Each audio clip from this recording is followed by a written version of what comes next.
Salut, bienvenue dans l'appartement 9B. Aujourd'hui, on va voir que avoir un environnement propice pour travailler, c'est pas si compliqué, à condition de savoir certaines choses dont on va vous parler tout de suite. Je sais pas vous, mais est-ce que vous vous êtes déjà dit que des fois, quand on vit dans un environnement qui est petit, on se sent pas forcément à l'aise pour travailler? Des fois, on se dit justement que quand on aura quelque chose de plus grand, un appart plus grand ou une maison plus grande, on se sentira mieux et on pense que c'est ça la solution pour justement se sentir bien. Le problème, c'est que des fois, on se sent obligé d'aller à la bibliothèque ou dans un café pour travailler parce qu'on se dit qu'on va se sentir mieux. Mais souvent, c'est un endroit qui est source de distraction et on n'a pas vraiment d'endroit à nous propice pour travailler où on se sentirait bien et où on peut vraiment s'isoler. Souvent aussi, quand c'est notre premier appart, on idéalise, on se dit ouais, quand je vivrai tout seul chez moi, ça va être, je vais faire un truc, je vais pouvoir m'exprimer à fond, faire tout dans mes goûts, etc. Mais souvent, on est soit contraint par le budget, par l'espace, parce que c'est petit, et on idéalise un peu. Et de toute façon, en général, on n'a pas souvent les moyens de tout acheter d'un coup, donc on se perd un peu dans l'idée qu'on avait au départ, et ça donne pas exactement ce qu'on voulait. Alors pourquoi vous vous retrouvez dans cette situation? En fait c'est normal, c'est parce que les petites surfaces sont souvent les plus techniques à aménager et comme en fait c'est votre premier appartement, vous êtes encore plus dans une situation difficile vu que vous avez jamais fait ça avant et qu'en plus vous avez la situation la plus complexe à aménager en fait. En fait, il y a 5 erreurs à éviter. La première, par exemple, c'est qu'on a souvent tendance à mettre des meubles assez imposants et en fait, ça fait tout l'effet inverse. On se sent oppressé dans cet appart vu que c'est une petite surface. Il faut éviter de mettre des gros trucs, quoi, des trucs mastoc.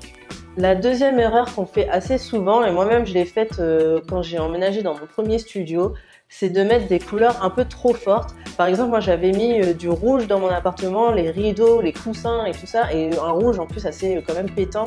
Et finalement ça agresse, ça énerve. Et comme c'est une petite surface, vous n'avez pas beaucoup d'endroits pour vous reposer, pour vous sentir bien.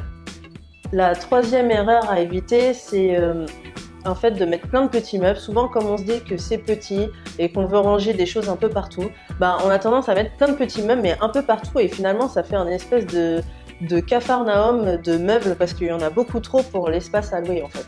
Quatrième erreur, c'est qu'on néglige souvent la fonction principale. Et oui, en fait, dans votre studio, en tant qu'étudiant, la fonction principale, c'est pas de recevoir ou de dormir, enfin si quand même un petit peu, mais c'est surtout de travailler. Vous êtes là pour travailler et donc vous devriez avoir votre bureau plus en évidence. La cinquième chose, je pense que ce qui arrive le plus souvent et qui fait que vous vous sentez pas forcément bien chez vous ou pas chez vous du tout en fait, c'est que vous récupérez souvent les choses de tout le monde. En fait, c'est normal, votre entourage a envie de vous faire plaisir et pour économiser un peu, ils vous refilent tous leurs petits trucs d'avant, du genre vous récupérez le truc du grand frère ou de la grande sœur, ou vous récupérez la table basse de la tati Daniel.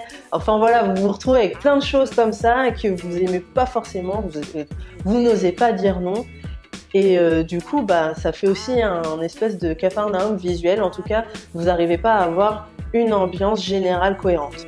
La solution idéale, ce serait d'avoir une feuille de route pour une décoration en harmonie et idéale pour travailler et en plus qui vous permette de pouvoir tenir votre budget. En gros, une solution clé en main. Alors, je vous cache pas qu'on a travaillé sur un projet, on est très contente de vous le présenter aujourd'hui, mais un peu stressé parce que comme tout, quand c'est nouveau et qu'on sort un peu de sa zone de confort, ça cause un peu du stress. Nous, ce qu'on vous propose, c'est un e-book avec des planches de décoration et une shopping list.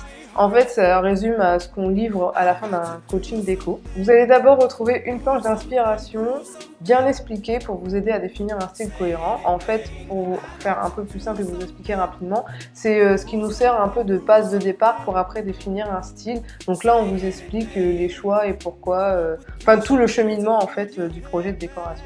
Alors ensuite, vous allez retrouver une planche d'ambiance avec une sélection de meubles et d'objets. Donc là, vous allez avoir un peu une mini mise en situation. Et à la fin, vous avez une shopping list, donc ça vous permet de tenir un budget, d'acheter au fur et à mesure et de rester sur la ligne directrice en fait du projet et de pouvoir trouver facilement les meubles parce que tout est, on a mis tous les liens où vous pouvez trouver sur internet. Juste, je voulais vous préciser que c'est pas destiné à tout le monde, c'est bien destiné aux personnes qui n'ont pas un appartement déjà meublé mais qui ont besoin de tout acheter et qui vivraient dans un studio. Si ça vous intéresse, vous trouverez le lien de notre e-boutique en barre d'infos ou sur le petit i comme info qui va s'afficher au moment où je parle.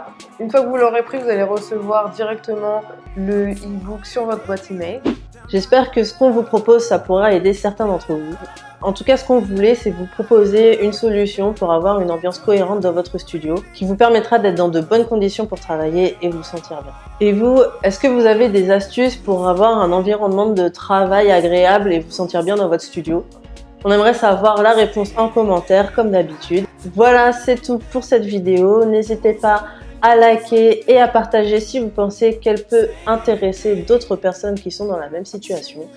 Si vous n'êtes pas dans cette situation ou que le e-book ne vous intéresse pas, ne vous inquiétez pas, ça ne change rien pour nous. De toute façon, on se retrouve la semaine prochaine pour une nouvelle vidéo de déco. Allez, bye!